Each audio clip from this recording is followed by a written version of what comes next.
Good morning, General Mike Murray coming to you live from Austin, Texas. And Mashida mentioned a couple of things that I just want to capitalize on here real quick. One is defense and innovation, which is two words you normally don't put together. And hopefully we're changing some of your minds on that right now. The second piece is the live session, the roundtable I did with Andy Jassy, which is coming up right after this.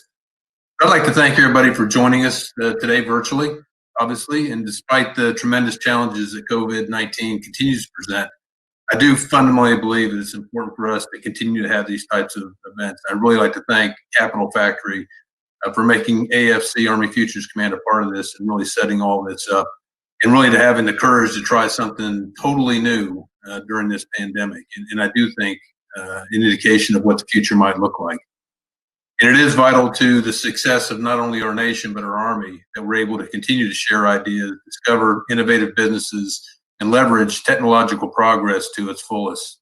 Now, I'm excited to see us embracing the really incredible communication tools that just 3 or 4 months ago the Army didn't have, and doing so with the same folks who will discover and invent the next set of revolutionary tools. I also like to think that while we may be socially distracted, these times will ultimately bring us closer together, that they will allow us to value the interactions we're able to have across any medium.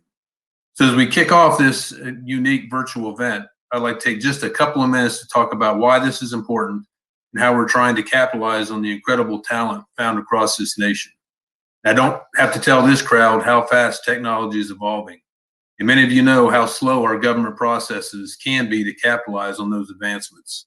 We recognize this, and several years ago, Congress gave us the access to additional authorities to allow us to better leverage innovation. Every service rapidly moved to capitalize on those authorities, and we're constantly trying to learn and improve and be innovative in our approaches. The DoD, Department of Defense ecosystem here is evidence of that progress. And while I'm obviously fond of an organization called the Army Applications Lab, this ecosystem was primed for us by groups like DIU, at that time AFWERX, the Defense Innovation Unit, and AFWERX. And together they form a unique cooperative environment that allows both the DoD and entrepreneurs greater exposure to each other, which is key. The cooperative approach, and our Chief General McConville likes to say winning matters, and it does, particularly in our line of work. But for a while now, and I've taken great liberty with this, I've been adding winning matters, but winning together matters more. It's absolutely incredible what we can do together. Similarly, there's a ton of innovative potential across this nation, and tapping into that potential and working together allows us all to be beneficiaries of our diverse and free society. This nation's talent and ability to innovate are incredibly important from an Army Futures Command perspective. Our mission is to make sure future soldiers have what they need on a future battlefield, so that your Army can protect and defend the nation and deter threats, and hopefully never have to fight because we do it so well. To do that, to be credible, an Army absolutely must keep up with emerging technologies. We need help from the best and most innovative minds to solve tough problems. If you're a problem solver, I absolutely guarantee you that AFC can give you the most wicked and challenging problems to solve. And we know we have to keep learning and keep working to make it simple and clear for you, the solvers, to work with us. This week, we'll be announcing the winners of the Army Innovation Combine, a new event for us that takes tailored problems and combines the near-instant prize money of X-Tech Search with the contract potential of a more traditional government offering.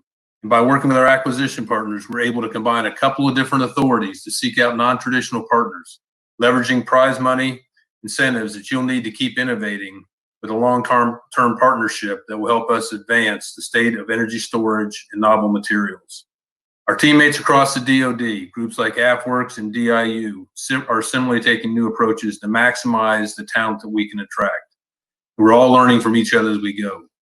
This has always been and always will be a team sport and a team effort. That team must include startups and small businesses. It must include non-traditional defense partners. It must include the defense primes. And that's why events like this are important. These allow us to start bringing together that team. And at the end of the day, it's about securing our nation's future. So again, I really appreciate everyone being able to join us, even if virtually.